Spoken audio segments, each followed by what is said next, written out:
زموږ بچی ده زموږ ډاکټر صاحب ډېره شکریه ادا کوو ایس ایس پي کلي ملک صاحب ډېره شکریه ادا کوو چې زموږ بچی زموږ دا رقم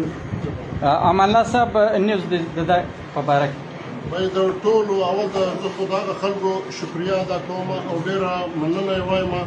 چې کوم خلکو د ده دپاره په قومي اسمبلۍ کې او په صوبایي اسمبلۍ کې په سینټ کې که په وکاله برادري کې ده که سماجي دغه کارکنان دي او که سیاسي کارکنان دي او دا زموږ کوم قبایلي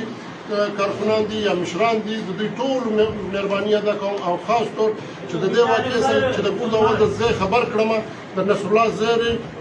زه ډېره مهرباني یم چې هغه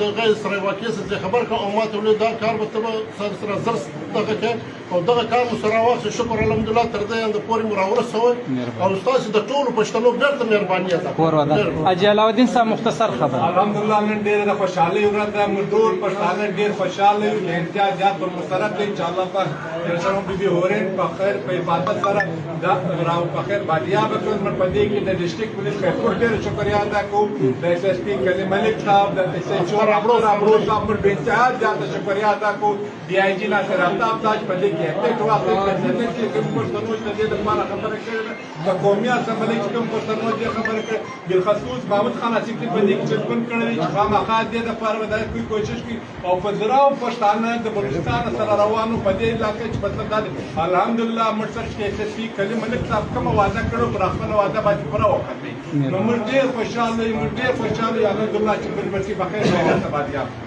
باید د ټولو اول د ګردو دغه سره د ټولو دغه ترمنځ د دوی د انجنۍ لخوا او د دوی د پلارګنۍ لخوا د دې قافلې دا چې را روانو کوم خلک دلته چې دغه او دا د دولت خان د دوی او د ورسره نور د سردار شهباز خان د دوی و د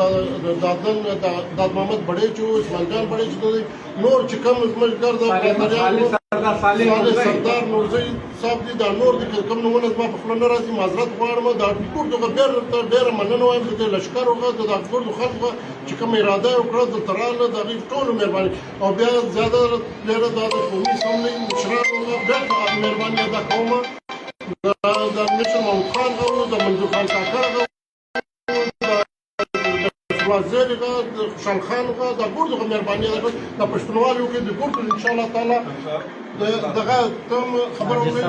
زه د ټولو شکریه ادا کوم حاجي امان الله علاءالدین بھائی شو د دې زما سره ټول پښتانه وروڼه دي کوم لشکر چې را روانو دا بلوچستان نه کوټې نه بل سعودي عرب نه دوبۍ نه د پی کې نه